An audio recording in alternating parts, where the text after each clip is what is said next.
Jennifer Gray Thompson with How to Disaster podcast, and I have two really kick-ass women on with me today who I like so much and respect for their emergent leadership post-disaster, even though they were both leaders before these disasters. They're from different fires. One is from the Eaton Fire, one is from the Maui Fire, and I'm very proud to both call them colleagues and friends. I'm glad that they know each other as well. Please welcome to the podcast first, Ash Level with Altadena Rising. Ash, welcome. Thank you, Jen. I'm super excited to hang out with you and Nicole today. Just go into a little bit of what I do and who I am. Is that how we're gonna kick it off? Yeah, let's do this, and then we'll go to Nicole from Maui Rapid Response, and then she'll give us the same answer. Cool. All right, I'm Ash Level, and I'm the founder of Altadena Rising. Like Jennifer said, it was an emergent situation that kind of happened and elevated myself and my team to this space. But Altadena Rising is about kind of empowering survivors to kind of take their own lead, and also working with organizers and kind of working with the landscape of community in general to see how we can connect and do recovery together. We'll get into a bunch more of what we both do, I'm sure. So I'm going to just pass it on to Nicole. Okay. Nicole, Maui Rapid Response. So yes, I am Nicole from Maui Rapid Response. And we actually, we're actually just an org and then part of a larger HUI, which means group of orgs, from street medics to mutual aid folks, just basically the aunties on the block. And in Hawaiian, the way to kind of translate that in Pidgin is like the titas on the block, that just care. And we're always out there caring. And because we live in the age of the time that we live in, our responses are at scale, care at scale. And it has to be for the hardships that we keep coming faster and harder at us. You know, one of the things you both have in common is that you have to stay completely connected to the community, especially for people who are most vulnerable. And you have to also be very culturally in tune with the community as well. And so it's one of the things that I admire about both of your organizations. And so, Ash, if you can start, because you're the fire that's closest to us historically. You are, let's see, 15, 16 months post-disaster. So what made you look around and decide that this is something you should do? Like, mutual aid happens a lot during the event, but you decided to build something lasting. Both of you have this in common. What motivated you, Ash? So Altadena is the community that raised me. When the fire hit, it was just, obviously there's no words, but community members were reaching out consistently and just like, what do we do? What do we do? And, everyone's just like in shock, really. What really made me take the step into leadership was that I noticed a lot of organizations just popping up out of nowhere, a lot of people kind of coming in that weren't from our community. And as much as I didn't necessarily want to step into this role in that moment, I realized that there wasn't a choice. And also that, my community members and friends and family were looking towards me to have some sort of answer. So with that, I just responded, and I'm still responding. It's nonstop, but yeah. I love that answer. And I love watching Nicole's face too. So during that, because she completely relates. Can you answer the same question, Nicole? Yeah. So we call that, or not we, it's not me, the Hawaiians, I've been taught, call what you just described kuleana, which is, simply put, like collective responsibility. And, for me being called in, like I was already doing it on a one-to-one level, maybe a few, maybe a bit more than that, knowing who else did it similarly. And I'm pretty much the same answer, right? Watching a lot of people come in and think that they had answers, but the reality, what I really wasn't seeing was the people impacted not having a say, right. Rather, they were being told how to assimilate into some systems that were already pre-built by some person in an office. And those systems did not take into account trauma. past traumas, current traumas. And so for us, at least, we became a place to hold space for that. We didn't want to step in and, because I'm not from Maui. I'm not like Ash. I'm not in my own neighborhood, but I have been in here, and I have been invited, and people on my team are from here. And we just held space for folks to really manage their response and their recovery. Sometimes that's like holding off people from coming in and then just kind of like talking to them so they don't just storm in and distracting them. Other times it's, in this current storm that we are in, we were able to get outside organizations trained in trauma-informed care before they went over to Molokai, which is an island that does not allow outsiders in. And so that's kind of our place in that too, but very similar motivation. Well, and one of the things that, again, to say that both of your communities have in common is historical distrust of systems that have harmed them, right? Mm-hmm. And so, Ash, can you talk about in Altadena, for those who are unfamiliar, some of the history with the Black community in particular, and how that came to pass in the forming of your organization and how you're managing that cultural piece? And I'm going to ask you, Nicole, to answer the same question because I think they're both really important pieces. So Altadena is a historically Black neighborhood community. It was impacted in the 1960s when redlining was happening in all the areas, and Altadena was a safe space in which where people could move without having to deal with all of the other things that were going on in the space. And since then, their families have stayed here for generations, and we are a really tight-knit community. We're very special, like everybody knows everybody. So even when folks do kind of come in, it's like, it's just a conversation with either, a friend or an aunt that's going to figure out and like understand who is who. I think because we have been impacted in many ways historically, what I found to happen like really quickly is like the level of grief was not just from the fires, but it was also the level of grief that the systems and all of the life issues are also like compounded onto the recovery of the fire. But even before we get into the recovery of the fire, just the grief, and seeing the level of grief and seeing my community go through this on top of all of the other things that we've worked with and tried to work through before, it was just another layer of, how do we build something so that when folks are ready, that it's something is already built. There's already some pathways. There's already conversations. There's already, when you're talking about the trauma-informed care, like there's already spaces to which we can lift our community by understanding what our community has been through before the fires and understanding what is going to heavily impact the Black and brown and most vulnerable community on top of what the fire is also going to do, and the additional work and the additional gaps we need to fill to make sure that our community isn't, falling through the cracks. And also, you understand the love language of your community, which is so much of what we look for when we walk in. And I think for outsiders, like if you're not listening for that, it's really hard to figure out how to serve that community. But your community. Our job is to teach you, is to support you in the disaster piece of it and the language of it. But I think there's so many things that are so similar in the approach, not the communities necessarily, but in the approach on Maui. So can you speak to that as well, Nicole, like how important that is, or what is the history, especially with, for those who are unfamiliar, some people are, with the history of Hawaii, or why there would be a trust gap as well?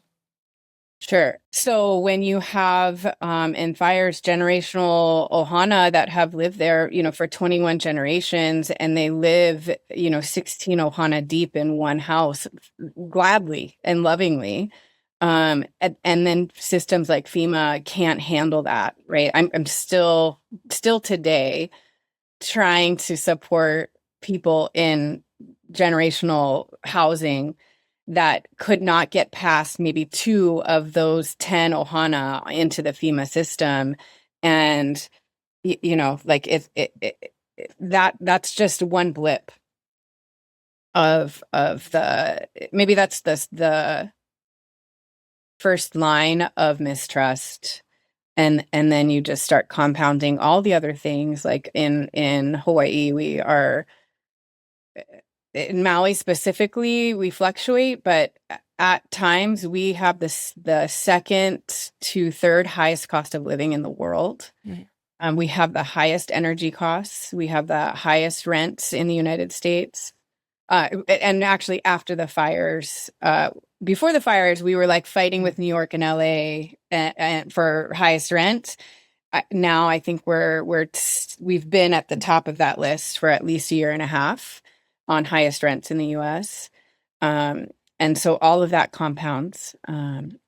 Oh yeah, the flower wanted to. All of that compounds, right? And in Hawaii, 68% or more of homeless are Hawaiians. So there's just a lot there. There's a lot there to show up to, and the harm reduction that just comes from those systems not working, or even if they're mistrusted and that people are still using them not working. I did a crisis call last week and then followed up with them on Saturday. They're a man that goes by they, but also goes by he, and also Hawaiian. And what they said to me was, I am Hawaiian, but my parents weren't able to raise me that way, and they raised me in the American system. But they were both alcoholics, and so that's for him that just that layers, right? And then the other day he had a panic attack, and when they called for support, something very familiar happened, which is the police got called. And luckily, I live across the street, so at 11 p.m. I was able to go over. Normally, I sometimes can't make that happen, and thankfully, I had a relationship with one of the cops, and we convinced them, even though the medics were like, take him away, he can't handle what's going on with him. He's not, they just judgment. He had called for care. And if I wasn't there, he would have gone to jail. Instead, myself and one other care worker were able to get the police to take him to the emergency room. And when I followed up with him the next day, he's just like, look, my parents couldn't even raise me the Hawaiian way because of what's happening in Hawaii. And then, so I'm in the system, the U.S. system. I'm in the American system. I use it. I'm on SNAP. He just got kicked off of SNAP because he couldn't verify his work hours, even though he has them. If people don't know what SNAP is, can you tell them? Food stamps. Yeah. Right. And he's in fire survivor housing. And they said to me, I think it's like seared in my brain and my heart right now, is just like, even the American system isn't working for me. So what I don't know. I don't know. It's working for a lot of people, but this is also, well, yeah. And even the people like at FEMA would tell you that it needs to change. And so not to be abolished, because I patently disagree with that, but I'm seeing a huge shift. And I think it's a result of both of your fires. Like all of a sudden, these legacy disaster organizations are coming to us even and saying, like, we want to actually do this crazy thing, which is we want to go into communities and start to ask how we can help. This is totally new. Also, the interest in mega fires is totally new, but the idea of serving the community in front of you and taking the adaptable tools and systems, but actually, and even listening to previous fire survivors or leaders come in and actually advise them on what actually works, because we need to be far more efficient because there are so many disasters. And I always tell people that, disaster leaders and survivors are the best R&D on the planet. Like they can tell you what their experience, what went wrong, and many of them are able to do it in a way that's actually really helpful. But I think people in official positions get so afraid of anger, and instead of just pushing through it and like listening to it and taking it, which is advice that Mayor Bisson gives to everybody. He's like, just take it, just own it, just take it in, own it. You have to, right? Yeah. Well, I saw that. You have to learn. It's a learning curve, but a lot of people in official positions do not want to do that, or they're very, very afraid of it. And we see that actually quite a lot in some parts of Los Angeles. And so, Ash, I want the audience to be really clear on what each of you do in your everyday. So what does your organization do exactly? And then what's a day in the life of Ash Level look like? And Taylor, and also speak about your partner who's doing this with you, Taylor, because she's awesome. Yeah, so every day is still different, even almost 16 months after. Today there's a big, leadership community meeting happening outside the room with like 200 organizations. Yesterday I got a DM on our Instagram, Altadena Rising, about a man living in his tent still. So it's very much it's everything. It's you have to be available and ready to work with the immediate needs that are still very much pressing and maybe are not connected to an institution or organization or even maybe family, or maybe their family left during the fires. And at the same time, you have to also put yourself in leadership positions, because in those leadership positions, the most vulnerable is often forgotten about, talked about, but not experienced or really connected with. So for us at Altadena Rising, it's very important for us to kind of be in both spaces. It's also important for us to elevate stories through media in ways that we can, to continue to expand the reach, not only in our community but externally, because there's also more support outside of our community. We value like creativity and finding ways in which we can do things different, like you guys were mentioning, like FEMA, and then case management and all of those things. Like there's so many gaps, because like you guys are saying, like those organizations aren't necessarily familiar with your community. So there's always going to be a gap of those that are familiar with the community to be able to actually connect the dots. And without those community organizations like us, like there's going to be so many people that just don't get the help because of the trust or because of the paperwork. Like people just lost everything, and now they have to, fill out all of these days and never ending all types of stuff, just for a maybe. And all folks want to do is get home. So, nobody can solve everything alone. I think that we have to figure out how to work better together, because it needs all of us. But I would say that what we do at Altadena Rising mostly is really trying to be in those gaps, and fill in where we can through the care, and also through like empowering our survivors and our community members that are supporting our survivors, to know what to say and how to say it, and maybe get around things. But yeah, I'll say majority of it is really just kind of plug and play all day and see how we can help whatever situation surfaces. So is it fair to say that you're like immediate crisis response, but also like amplifying and elevating the voices of people through, that's a comms issue, and you have a really strong Instagram following. I think that when Kim Marshall looked it up, you might have the strongest Instagram following for any post-disaster org that started. So you guys have done a great job with the comms, and I think that's really good, because you have people who are following you outside, so you're storytellers at the same time. Is that fair to say? Yeah, for sure. And I think too, with the storytelling, there's just so much going on, and there's such an overflow of information. To know like what information is vetted and which information is truly community led is really, really important in this work, because it's so much that's just being poured on you. And if you don't know, or you're just going through all of the things, like it's hard to know who to trust. And then we get into scamming and contract, like just gets into so many things. So yes, I would agree that it is incredibly important. I wish we could do more. Like the comms need to be definitely developed better in this work.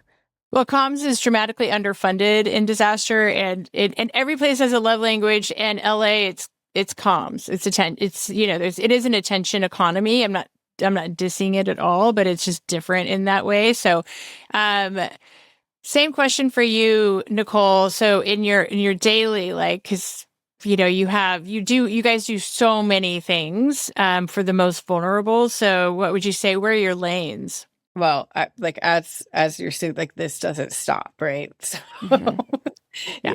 I've said it best, like you have to be available. And I think that what I've personally learned to do is triage by trauma. And like that's a catchy thing, right? An alliteration, but you know, you get to listen and hear. If you're truly listening to your community, you hear what's needed most in that moment. And then you just, for us, it's at scale. It's just at a scale that, like, not even just one organization, it's many organization, so many tendrils of a network that is unseen is activated. And so really it's, how do we trust all those tendrils, and how do we make sure that there's accountability when there's mistakes? Because we're always going to be making mistakes, right? Especially if we're being creative. Like, you can't be creative and innovative without mistakes. So what's your accountability structure? What's your structure for when people that are responding, right? Your response workers go into trauma response. That's a big thing that we've, especially now that we've had this back-to-back storm on top of fire recovery. And then with all of that, how do you hold, I've said, like, people ask me, like, oh, how do you fundraise? I'm like, I don't even know how I fundraise. I don't even know how we tell these stories. We do the best we can, because what we're really doing is showing up to the triage. Like, we're triaging that trauma. We're triaging the most vulnerable that day. And then communicating capacity. And if you can't, I think we've learned that. I was just texting with somebody, like, both of us said, like, hey, I lost my, like, ADHD superpower of multitasking today. Like, I don't have it. And it was, we both stopped and said, wait, like, that we even communicated that as capacity was a huge learned lesson. Otherwise, we probably would have rolled into, like, that person didn't do this and that person didn't do that.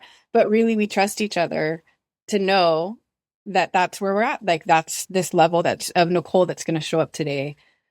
And then also I've been, like, texting, like, okay, I've got this podcast, but I also am going to meet one of our elders that fell through his roof and was on the ground for 36 hours. And he's a person that's near and dear to my heart. Like, he comes and takes care of me and my house later today.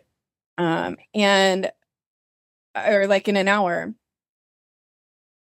And so you just have to be like, there's a lot of compartmentalizing that happens, but also, like, we just do it, right? We just do it. Yeah, who knew that compartmentalizing would be a superpower, but it actually really can be in this work. My husband likes to make a lot of jokes about it with me. He's like, you are just you're the best compartmentalizer, but that's, otherwise I would not know how to cope, or all of the, like, the level of pain when you walk into these situations. You have to take it on without taking it on, and you have to help people with your empathy, but not be something for you to, you don't want the person that you're helping to feel like they have to take care of you, because then it's an added, like, layer of dysfunction that's not going to serve them. So finding that place of being very empathetic and helpful, and also taking the time to cry when you need to. But what both of you were talking about reminds me now of how hard it is to actually talk to funders about the work, and they want things called KPIs. So, Ash, let's go back to you. So how do you approach your storytelling about what you do when social infrastructure is a hard thing to KPI, and you're going to define KPI, because I don't want to, and how frustrating that can be when the majority of your impact is so much about shoring up communities and making sure that those people don't fall through.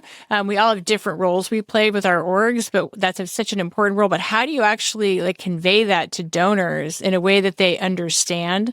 Because they're often then turning around and conveying it to their donors. It's just been a very big struggle for a lot of people, including me. Yeah. In the beginning, honestly, we were moving way too fast to take care of any or monitor any KPIs. Mhm. I think in the beginning it was about being really present. Like I was in every meeting through my team, through like whatever way we expanded in as many ways as we could. So folks, maybe not funders, but community members started to see like our value. And then in the beginning, it was community members who would advocate for us to get support.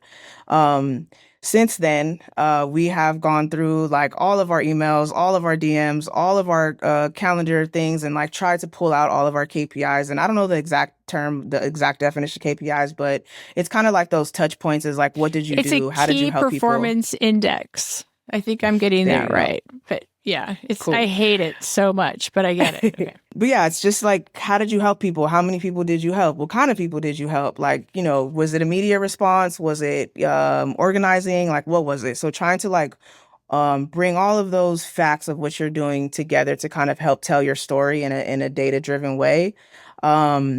And to use those things to tell funders. I don't know if I'm going to give you the right answer for this one, but No. Whatever answer you're going to give me is going to be the right answer because there is no Okay. right answer on this one. I think Nicole's going to probably say the same thing, Yeah. that it's one of those Yeah. things. I think KPIs are incredibly important, but I also like don't wish for anyone to measure themselves against that because there's a lot of people that are just making their KPIs up and are not in the community.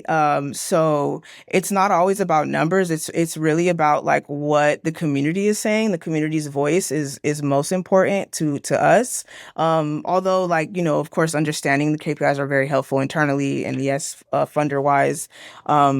But yeah, I think we pull together what we can and we tell stories of what's happened in the process, and we do our best.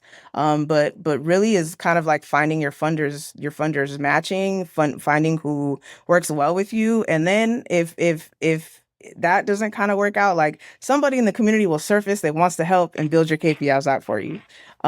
So it comes together eventually one way or another. But I would say that our most important KPI is like hearing from the community and also, you know, the funders hear from community about us as well. I personally have come a long way because I actually have worked in nonprofit since I was 19 and I was done. I was done. And I was just doing my own thing, trying to just make my own work in the community work because I could control that because I was done with funders, you know, having these weird strings of like, oh, you helped 498 people. That wasn't 500. So we're going to cut your funding in half, like for two, because it just didn't meet what they thought was that indicator. Right. And the fires for me personally helped me to get to a place of understanding, yes, we do need those indicators, like Ash says, right? And that then helped me find personally a lane to really understand what funders I'm going to say no to, because they're just either there to get clout or they have so many strings that it will really harm our people that we're serving. It really helped me to understand what funders and just other community members to build relationships with. And then because when you build relationships, and the Hawaiian term for that is pilina, you can call on them, right? And so for me, I'm in this deep realization and learning because we just went through major storms, four major storms that resulted in major flooding. We're still in our third year of fire recovery. I've been able to then lean on all those relationships, right? I was able to call Hawaii Community Foundation last week and say, hey, Oahu literally has sheetrock that people can go and pick up so that they can get the mold out of their houses, and Maui does not. And no one's doing that. I've assessed it, and they made one other call just to do their due diligence. They might have done one or two calls just to do their own due diligence to really see, is anybody else doing that? And actually what I did was I called them and said, I don't see it happening. I don't want to. They know us. Like, we don't want to be the ones to actually do programming. But in our strategy, we either call up the system to make it work as it was intended, or we find another org that has the capacity and the resources to take it on, and then we help lift with that lift. And if those two things don't work, then we will step in as a stopgap. So I was in that process of seeing if they had funded anybody for sheetrock, and who is doing it. And then we figured out no one is landing sheetrock. So no matter how many dehumidifiers and industrial fans we get into and wire brushes with Moldamore to get into into a home, unless we can replace that sheetrock, that mold's turning to black mold, and then it goes from a 10K job to a 100K job for people that already can't afford 10K. And so yesterday they called back. I called them on Thursday of last week, and yesterday they called back and say, okay, 10K is landing in your bank account. Go buy that sheetrock and roofing material. And then I lean on the other orgs that are doing the deep care navigation, and to get it to the people that need it the most. And then I'm working on volunteers to go get that sheetrock in. I say that because that's the KPI for me, is when I can get it done. And then I share those. I've learned to share on podcasts if I'm invited to speak. I actually don't have to do that much work. I just look at the last 24 hours and share one of those stories. So that is a story of the last 24 hours. And there's never a day where I don't have a story like that, from serving people to actually like funders doing the right thing.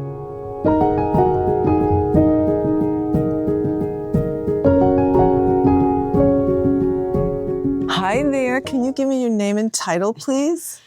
Amy Bernstein, and I'm Senior Rabbi at Kehilat Israel Congregation. Yes, you are, but we are not at the synagogue, are we? We are not. We are in an office building at Wilshire and San Vicente. How come? Why did you have to come here? We had to come here because the synagogue is being remediated and remodeled. We had a remodeling of the sanctuary already planned. Oh. When everything happened. So we had to remediate the damage and do the remodel. And people don't realize, I mean, you think, oh, you made it through the fire, let's go right back in. But it's been almost a year and 4 months, and still it's not done. Right. So you make it up here, and what are you calling this again? We call this KI in the sky. This guy, and I can see why. Okay, so full disclosure, you and I are pickleball pals. We are.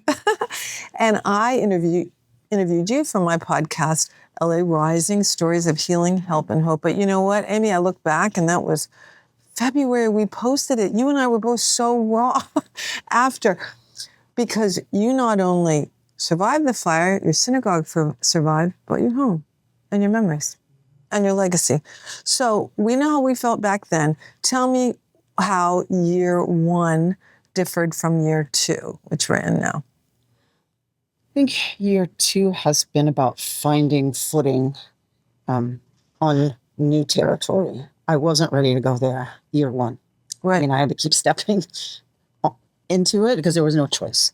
But it really has been about finding my balance in this new reality. I'm also not in a home yet. So we're not in the synagogue, and I'm not in a home of my own yet, hopefully by the end of this month. So it's been 15 months of temporary everything, and knowing that it's not where we're really going to be and how we want to be. You don't get a choice in these things. You don't get a choice. And you also were faced with the questions. People don't believe you're, spiritual leader in the community. How many congregants do you have at KI? 900 families. 900. And so you'd think, well, you don't have any worries, but you still had to pay a mortgage, college rent for your daughter.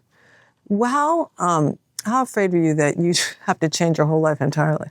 I was very concerned that if there was a huge gap between what insurance paid for and we were mandated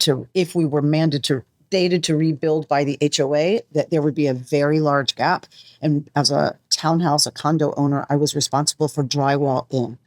So I would have to pay for bathtubs and floors and sinks and everything. So I was very concerned that financially it was going to mean devastation.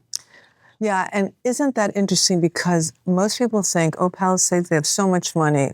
They have insurance. They're fine. They can rebuild. How would you say the range of your congregants differ in what they can do? It runs the full spectrum of people who inherited their homes from parents who bought them when they were $30,000, congregants who bought those homes at $30,000 and were, teachers. And so these were not wealthy people. Individuals. So all of the people who built the synagogue, that generation, they were not wealthy people. This was, the Palisades was Yemensville back then. And now the median home price is like 1.5 million or more, or 2 million. So let me ask you, we were happy to reconnect outside of LA after the Fire Summit, Leadership Summit in September. I was so tickled that you were on the program, and now you've traveled with them. How did you meet after the fire, and how has that changed your perspective? After the fire came to us and said, we are happy to meet with clergy, all of the clergy from the Palisades, and here's what we have to offer. And so we had a meeting with them. It was a lot of us from KI at that meeting, including our executive director and our cantor. And so there was a lot of us there. And we really resonated with the incredible feeling that there was somebody who gets exactly what's happening to us, knowing that they can't get it exactly because everybody's story is different. Even people who know that is huge, that everybody has their own unique experience of this in any fire. So, but also just being at a table with people who had been through it. It isn't just people who help, those of us who are survivors. They were survivors. Yep. So to be spoken to by survivors in those first days, weeks, and months was huge, because it was the only way I could truly trust that there was a way forward, that I could be at some point on the other side of this. Like, There was if I hope. knew that intellectually.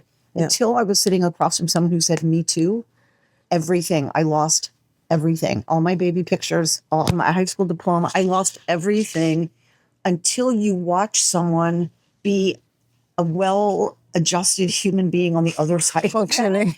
And functioning. Like, it's almost impossible to imagine. And so that it was so helpful. And then the thing they do that makes me cry is once you connect, once you get rejuvenated, get recharged, then they have you join them at other places. So you went to Maui with them, didn't you? Yeah. After the terrible Lahaina fires, what did you learn there? I was deeply moved by the experience in Maui.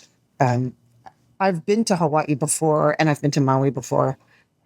But often you're staying with other Americans. You're not with Native peoples, No. and so you're not exposed really to how they think and how they express themselves around ideas like, aloha, Ohana.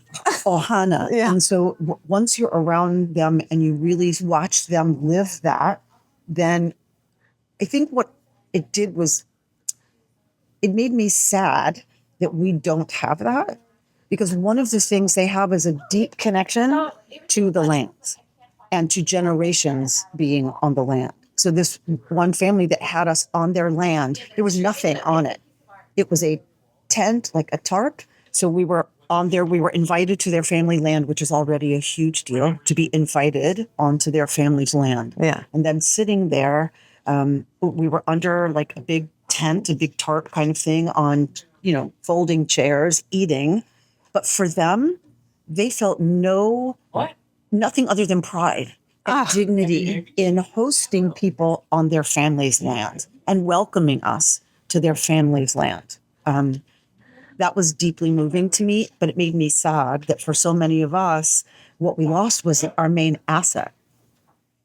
So in other words, without their house, without their stuff, they had a deep connection To the Aina, to the land. to the land. Yeah. And we don't experience that. And so they had not, it's 2.5 years for them. And their footings on their new building, of their new house on that land won't be until the end of this year. So, but they were so happy that they're going to be coming back to their land, that the rebuilding is going to be starting, but that's going to be 3.5 years After the fire. after the fire that they've lived separately as a couple. She's living with some relatives. He's living with relatives. They have grandchildren, right? And so generations of the family will live on the land, but they've been living apart as a couple for 3.5. It'll be 3.5 years. And they were so proud to show it too. So proud. Even though it was a tarp, yeah. The other thing is they understand community and culture and honoring that culture. And Amy, I have to say, our interview that we did in February, way back in 2025, you understood the Jewish culture's application to this. So what have you learned to try to inspire your congregants? What sort of lessons do you share with them? That it's very hard to have patience when you're in it. Watching people 2.5 years out, knowing it's still going to be another year, maybe 2 years before their place is built, it shifted perspective for me. That I'm itching at 15 months to get right into our building, and I'm itching to get into my own place. But there was a way I was settled down by being around such wise, respectful, mature, spiritually grounded adults who were like, okay, it'll be 3.5 years. It'll be what it'll like. And they weren't in denial about it. They weren't sugarcoating it. They were just very clear that what was important was family and community and each other and elders, taking care of their elders, checking on the elders, making sure the elders had what they needed, and taking care of the land and making sure that they're rebuilding right and rebuilding in a way that when the next fire comes through, because there will be a next fire, and how can they help, the land come back quicker based on what they plant now. But can you believe that this soon after you losing your heritage, the symbols of your history, that you now can help other people? And one thing I always take with me, Amy, is the Hebrew word that you told me for Moses, the courageous leader that he was, going toward the fire, the burning bush, with the sheep that are flammable. He was a shepherd. And the Hebrew word was what? It meant burned? But not consumed. That the bush was burning. It was on fire, but it wasn't ukal. It wasn't being eaten. It wasn't being consumed. And so you said, Kim, this fire burned us, but it will not consume us. So thank you.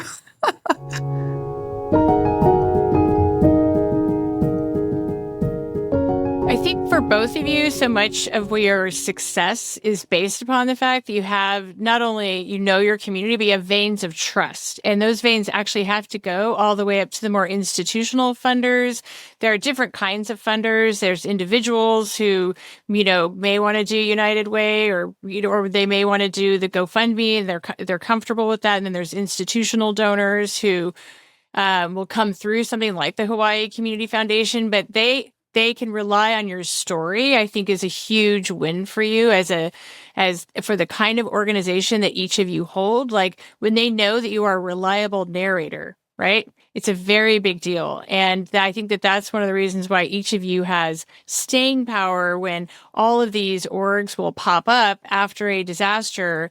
And then what actually will stay past the first year and that's really what we watch for. Like we're watching for people who we want to, lean into, put our resources and our attention. And we don't know when we're going in because we have to assess the entire landscape and then we have to develop the relationships with you too.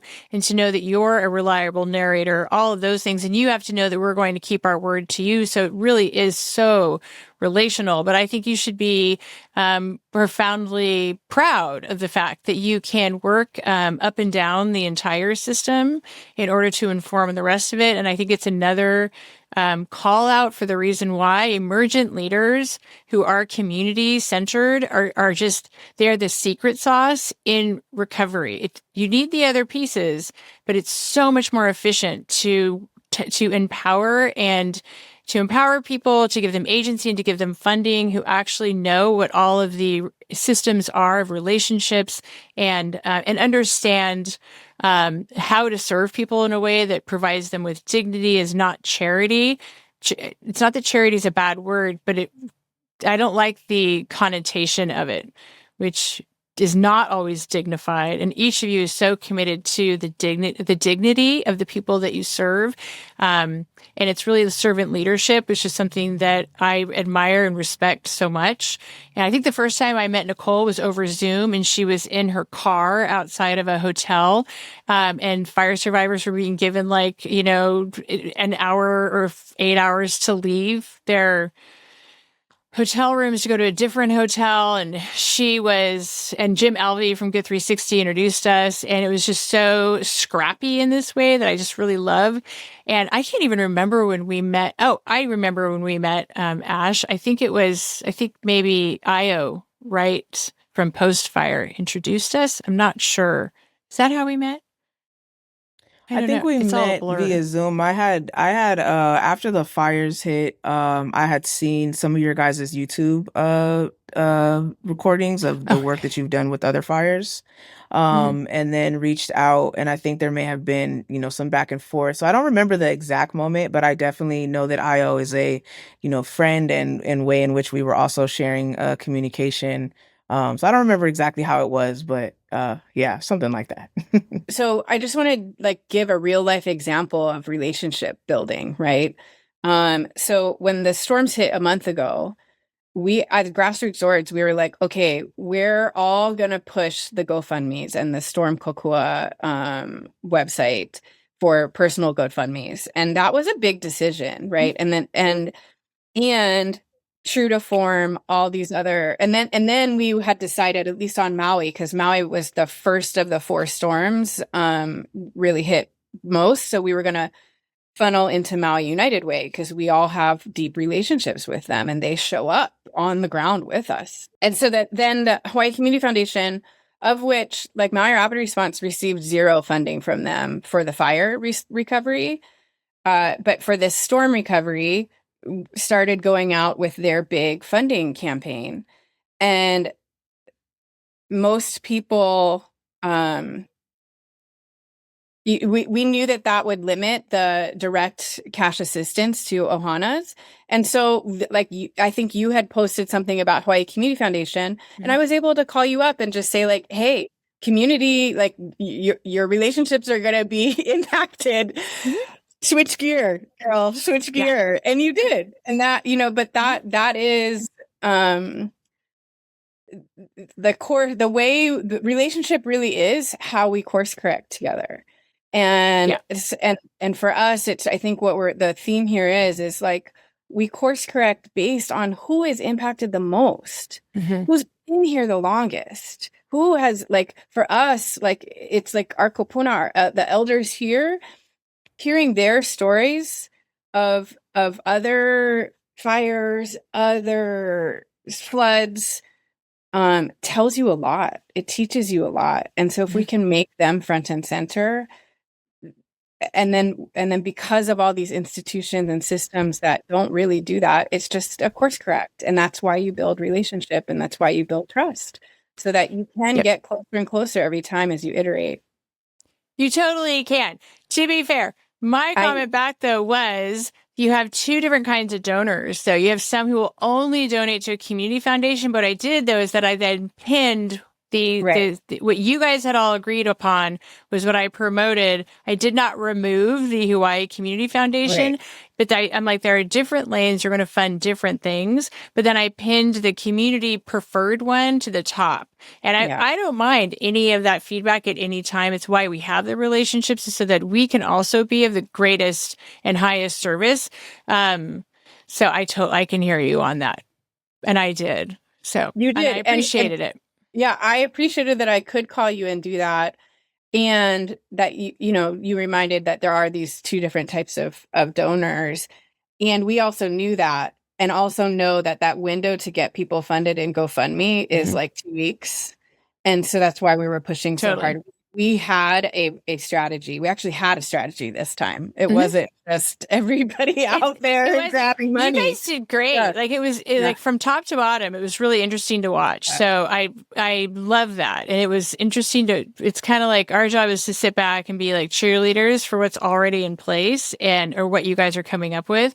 And so I wanted to kick it back to Ash again and say, so can you talk about one of the things that's really fun, really challenging in the LA fires is that because attention is such a big commodity and so many, and you guys are particularly industrious in Los Angeles. And so many orgs popped up that I took like screenshots of just on Instagram, like what the different name versions were and everything else.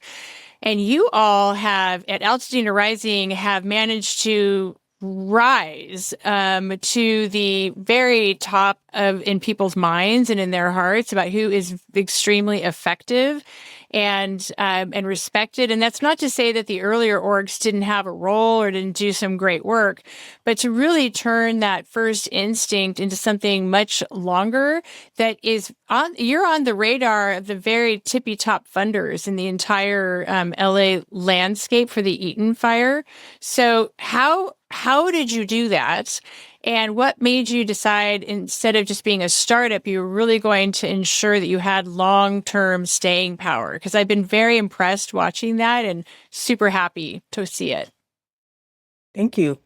Well, I'll say first that being on the radar is very different from being supported and funded by folks. I know that a lot of people Amen. see us Mhm. and they see us and they are also, followers of our account. They reach out for, questions and information, but yeah, just want to say being on the radar is very different from being supported by. I really appreciate that note because it is like it's right on. Yeah. Keep going. So I think one of the things that we learned quickly was coalition is important. Like it's not important. It's for us. It wasn't important. It wasn't as important to be the loudest people in the room. It was to build and elevate the most impacted in the room so that they had their voice and their say, and then, help develop whatever it is and then elevate and amplify their story. Make sure that they had the resources that they needed to, go after whatever cause, policy, investigation, like whatever it was to kind of help build our community from the inside out, really. So yeah, sorry, I kind of got lost with the question, the radar. It's okay. Yeah. I just really wanted, so it's really talking about like your own leadership journey too. Like one of the things that really struck me last time when I saw you and Taylor is when she said to me that it really kind of blew her mind when we had our first call. And I said, there's always an instinct in disaster to say like, who's going to come and be in charge of us or tell us what to do or who's going to be the lead here. And I was like, oh, it's going to be you. And she said that really like blew her mind, but also shifted her focus of leadership. And I felt really proud, I'll be honest, when she said that, because I'm like, oh, it landed. And then you guys, though, you guys were always destined to be great. We are not responsible for why you're great, but it's been an honor to lean into your leadership. But like, how did your mindset around leadership and building something to last, like shift over the past, what are we at 16 months, 17 months? Mm-hmm. It's a big deal. Yeah. Yes. In the beginning of this, again, like I didn't want to necessarily step into this. Like Taylor and I are both not into the limelight. Taylor is incredible. Her superpower is in like operations and data and pulling us together and just being the magic, really. And then I'm into like being behind the camera. Like outside of this, I'm very much like in the creative space. I've always been an organizer, but creative is more where I was taking the forefront of this. But to elevate as a leader in this work was, out of protection, out of care. out of being on the ground and seeing and hearing what people really needed and seeing that other institutions were coming in there and just completely missing the point. Like, people can come in and try to do their best and have the best intentions to support a community, but when you're not even at all thinking about what the community's needs are because it's just not a thought of yours, like, that's something I cannot teach you. Like, I can't, there is no way to teach you how to care about, to us, this is family. Like, this is our people that we grew up with, like, so there is no way in which to kind of, you know, make people learn us or understand who we are. It is really about like becoming leaders in ourselves. So the more that was just coming up to me was the reason is like, okay, well, I have to say something. I have to ask a question. I have to do this. So it really was like a lot of question asking and then getting those answers. And I'm just being like, that makes no sense, like, at all. So continuously asking those questions, following up, finding organizations like yours that has experience in recovery and being able to ask those questions and having kind of like that open through line to ask anything, or, you being able to connect me to other folks, or, just all of the resources that, none of us were prepared for this to happen. So how do we kind of find ways in which we learn through other communities, and also like speaking about, New Orleans and Katrina and seeing the devastation that still has never fully been recovered there, and wanting to be like, how do we like attack some of this like in the moment? How do we stand up and just try to fight our hardest now, so that, hopefully, who knows what's going to happen, right? But just trying to stay at the forefront of the conversations in the rooms, because in the rooms there's a lot of conversations that are happening that are about the Black and brown and most vulnerable communities. But again, our communities are not in those rooms to advocate, because the meetings are in the middle of the day, they're in person, they're in Altadena, like, people are at work, people are going through so many things, they have kids, like, just trying to make sure that there was like a through line and a thread to make sure that we were still getting information to our communities, and also, hearing the information that was happening and saying that's not what the community wants. Like, where did you hear that from? Like, so just seeing all of the things in which needed voice, and knowing that I could at least respond to some of those things, even though I didn't always have the right answers, or maybe didn't always, do the right thing, but knowing that there was a void in what our community needed and what was actually being pushed forward as a need being implemented by someone that wasn't necessarily from here.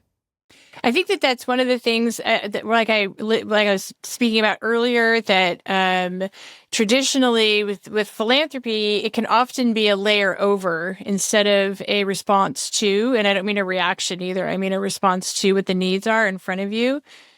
I'm going to pause for a minute. Nicole, welcome back. I'm glad you're back. So good. We're fine. We've got editing control. We're totally good. So I'm glad you're here. I wish that you could have just heard all the things that Ash said, because I really enjoyed that. But Ash, how do you feel right now, though, in your, how about this? As a witnessing to your leadership for you and Taylor, like, there is a confidence that I see more so today than, of course, a year ago. You're not like deeply in trauma in the same way, but how is that determining like what kinds of programs you do, or is there a way that that's informing your confidence to lead, or instead of imposter syndrome, which everybody has at some point, of like, well, who am I to do this? And it turns out you are the right person to do this. And so I see that confidence in you. And so how is that informing your leadership and your projecting out for the next, say, year to 2 years, your plans? Yeah. In the beginning, I definitely was like, I'm not sure that I'm the person that's supposed to be doing this, like, for quite some months, I would say. But like I said, the response in the community and the conversation kind of was like the thing that kept being like, no, actually you are. You need to continue to figure it out. And I think one thing is like having capacity. I always want to elevate survivors' voices and our impacted voices, but at the same time, there are community members that are not ready for this, or don't want to be in this lane and just want to know the path of how do I do this, or who do I need to talk to, or can you just help me do X? Like I have my whole life and family to tend to. So being able to, bring the community's voice into spaces where it's not is what continuously kind of gave me more power and also gave me like the strength to speak for folks that weren't able to be in specific spaces, but they wanted to. But it's just, life is still happening. Like the city is no longer here, but that doesn't mean that people's lives stop. Like people went to work the next day. Some people, like, people still have all these things to tend to that were going on before this. So, being able to again fill that gap and stay in communication with the community and also be able to bridge into other spaces where they weren't. Well, and I think that it's that approach though that's giving you your staying power and the confidence too. And if you don't lean into that piece of it, into the listening, then people miss, or with the big institutions anyway, they miss so much. What's your experience like that with on Maui, Nicole? With like stepping into your leadership and being able to stay there. It's hard.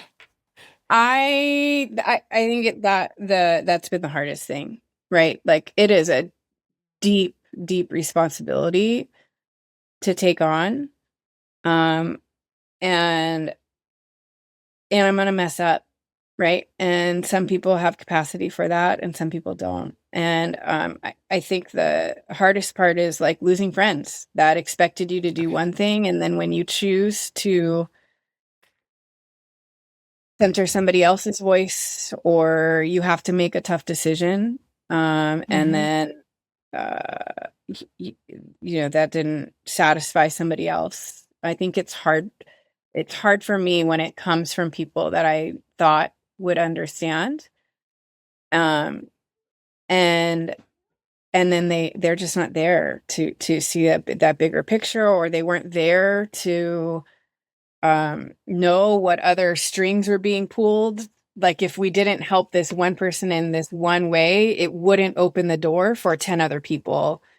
And to get it the way that they needed it. Like there's so much of that happens, and it gets messy, and imposter syndrome totally takes a place, no matter how long I've been doing this, or how educated or not. Like it there's a lot of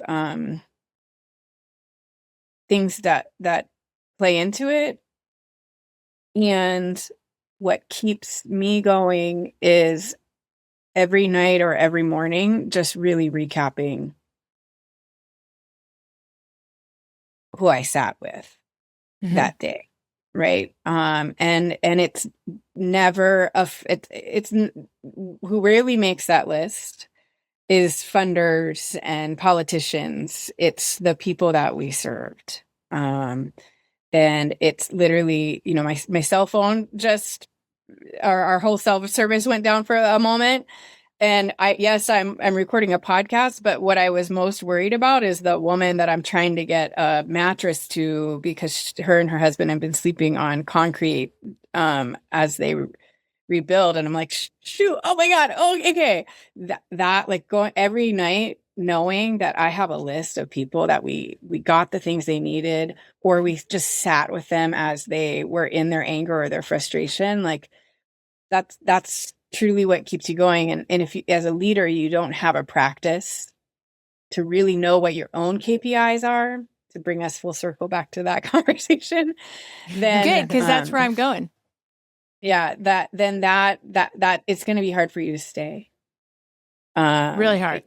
I also, though, like I've had to change therapists 3 times. I have, like there's a whole network behind me and it's not just, and when I say me too, I am one person in a group of orgs, about 20 of us, that we've created a circle of care around us to be able to care for at these deep levels of like we are sitting in people's worst case scenarios with them.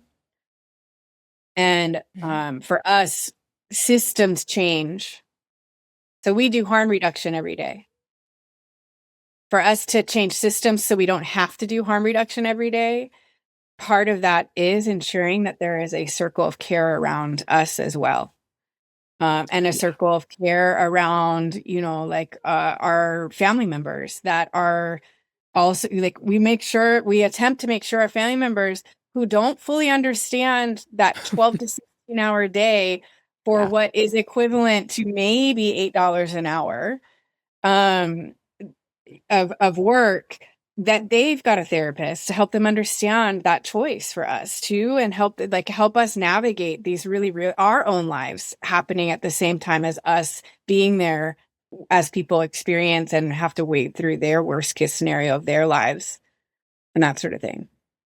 That's really actually a perfect segue to where I want to go next. And this is really going to be part of the closing, the last 10 minutes of the podcast. I just wanted to say, so you two know each other, which is great because you've both been at the summit together, which means a lot to me. We've been in Chicago together, we're sitting with corporate partners and really leveraging that as much as possible. And it's part of our insistence that we want people in the room who are at the most core piece of the recovery. Because, again, like I said at the beginning, we think that that's a superpower for everyone. And Nicole, can you briefly talk about when you went to LA with us the first time? We were intentional about bringing people from Maui, even though you were only about 18 months post-disaster. But it was important to us because we don't want people to be so far away from the emotion that they become wizened, which is easy. You're like, oh, like you can't remember, the pain was not close enough.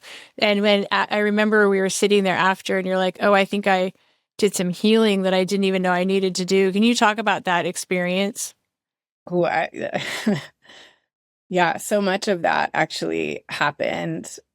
I'm still remembering that LA trip and I wasn't ready to go back. I don't know if I was ready for that healing, because it derailed me from the work that I had to do because it opened up doors. But the week prior to the fires, I personally was in our I don't know, it's low-income housing for seniors. And I was helping pack up a woman that had dementia. It had taken us months because we would pack one day and her dementia, she would go find the boxes and unpack them, or she'd go to the store and buy her stuff. And I was just there helping getting this woman out of her house and into better care because she wasn't able to live on her own anymore.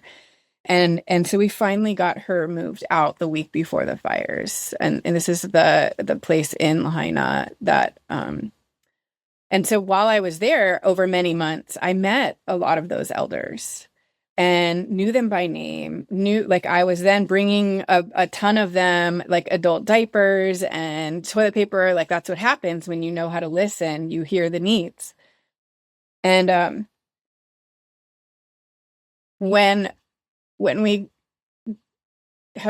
so that entire thing burned down. And when you look at the list of 102 people that died in Lahaina, most of them are elders, and many of them came from that particular complex. Yeah. So when we got to Altadena, I think I actually had not really been in our burn zone that much. I'd been on the edges of it in our community hubs, and I just couldn't get there yet. And so it was my first time really being in a fresh burn zone in that way. And your fire chief was talking about how at one point they realized this was a fire that they weren't used to. It wasn't operating the same way the fires had before. And they stopped and made this choice to evacuate 200 elders from the community. I think that was just the senior home that was right in between of the two sections of Altadena. I'm not going to remember it correctly, but the way that he made that described that decision making, I couldn't really function for the rest of the day. I wasn't present because I was oh, that decision didn't happen in our, or didn't happen or couldn't happen in our fire, and we lost a lot of people. But for me, what that did is just open up all of these stories like that, the heartbreak of things that you don't, when you're doing this work, when you take on this role, you can't really stop and process always. There's tools that you use on a daily basis, somatics and therapy and all that sort of stuff. But to really, really sit with a story like that and really sit with, oh, that man that I had just given like adult diapers to, he was so embarrassed to like ask it, like that he actually had to ask for it and he didn't make it, is like that. But I'm so glad that going to Altadena actually allowed me to do that, because I wouldn't be here today doing the work that I'm doing now if I didn't get to that point of healing. I couldn't do it because my therapist told me the other day, she's like, I gotta take you to my colleagues because you have this like high level of disassociation, but you're super functioning. and for me, like that, I mean, I laugh, but I was like, that's new for me. Like the fire made it that it went beyond just compartmentalizing. I had to like turn off parts of myself to keep doing the work. But I can't do the work well if I'm in that space. I can't, I'm just doing the work from here and not from here. And so that for me really allowed me to start my healing process, because I knew I had to do really deep work, really, really deep work. Because it comes for you regardless. It shows up anyway. Yeah.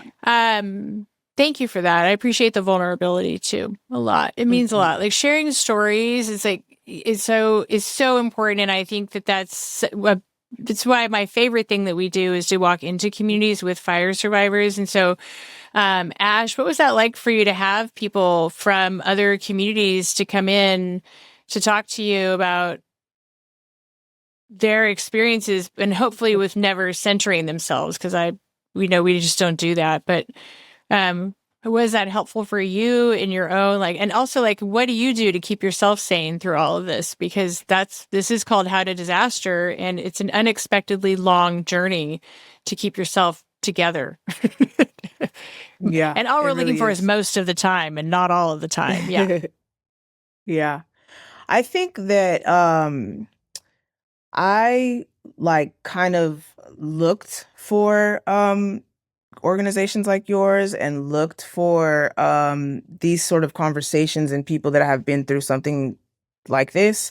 So by the time that you guys came in, I think we had already kind of been in dialogue. But I do know that like at that time, and I feel like, research is always important. So being able to have, the relationship and understand more was incredibly important still to this day. And I know you come and you do your Ask Me Anything sessions, which I know a lot of community members are also very grateful for, because there's not a lot of spaces like that where people can just literally ask anything from a group of different survivors from different fires or whatever it was. So that's still helpful. But I do think in the beginning that community was just so in shock again, and still grieving and very protective and very vulnerable and sensitive, that when there are these groups of folks coming in, like I do think that it was hard, because we're like, this is our community and we're gonna figure this out and we're gonna do this, but at the same time, not having the space yet to process how big this is and how much we need help. We need everybody's help, and that there is really no other option if we really want to move through this but to collaborate and work together and learn from other disasters. But I'll say, like, in the beginning, our capacity to kind of acknowledge that in the way needed just wasn't there. So it did take time for those relationships to nourish and to be more like impactful and effective and free to roam the city as needed. So yeah, it's kind of balanced both ways. And how do you And take then care of how do I yourself stay and your own sane? leadership? Well, the first year, like, to be really honest, the first year I did not take a day off, literally, and I didn't even realize that until after the first year mark. There was like a big tension, like a big kind of release at that moment. So now I luckily have been able to expand our team. Again, Taylor, my co-founder, is incredible. We've also always prioritized it, even though there were times that we couldn't find time to take for ourselves. It was something that we always tried to make. Luckily, I have a great team and team members that very much advocate for that and will be like, Ash, you're doing too much. Like you gotta calm down. You gotta take a breather. But also Something you being a both have in creative. common. Mm-hmm. Yeah. Yeah. Being a creative in this work, the first year I haven't really been able to be a creative at all, but the second year I'm really trying to prioritize allowing the other sides of me that do allow for healing and just like expressiveness to come out. I'm really trying to lean on that a bit more this year. And the work, there was the point in this work that like I could get to the bottom of my to-do list. And then there was a point in the work where I realized, oh, this is getting harder to get to the bottom of my to-do list. And now I'm at a point like you're not going to get to it. Like your entire team, the organizations you work with, the coalitions you're building, there's just so much work and it's going to be always going. So when you have that kind of just reality set in, it's like, it's okay if you sleep another hour, the work is still going to be there. Like it's okay if you just take a breather, if you go to lunch, so just finding those moments in which you can just really just, even if it's just a few moments, to just kind of like recenter. And know that you're going to be better when you recenter to focus on the work, because it takes a lot of brain capacity, and all the relationships and all of the different things that you're learning on the go really uses your brain at full capacity. So you have to give yourself some time to literally just do nothing and just kind of breathe. Is that the biggest piece of advice you have for other people who are trying to figure out how to disaster? If someone finds this podcast and they're in the first week of a disaster, like what would you tell them? Right. Yeah. You can't do it all. You really can't do it all. And you may be only able to help people like a certain amount during that time frame. And like, you may have to take some time to figure out what the next steps are or how to get there, and just giving yourself grace that when a crisis like this happens, like none of us have a clear pathway, which is also crazy because there's a time that you spend upset that there is no clear pathway, but there's all of these big disaster organizations that come, yet there is no clear pathway still. So it's really poured on top of you to figure it out for your community. So really just to give yourself grace and to allow yourself to kind of see things differently and find ways in which work for you.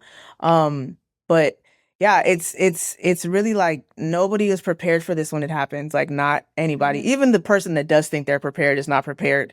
So really allowing yourself to just have those moments and give yourself grace and give yourself a pat on the back for even attempting it, because even attempting it is like heroic. Like it's just like just trying. So let's say if you have the ability to try even at a small scale, no matter what scale it is, like it's all helpful. Again, we need everybody. So in any ways that you can support or engage, like it matters. You don't have to be the biggest person in the room. Just whatever you can bring to the table is really helpful.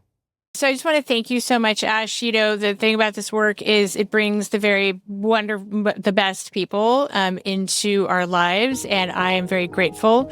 You are certainly one of the gifts of the Eaton Fire, and it's a pleasure and an honor to support you and to know you.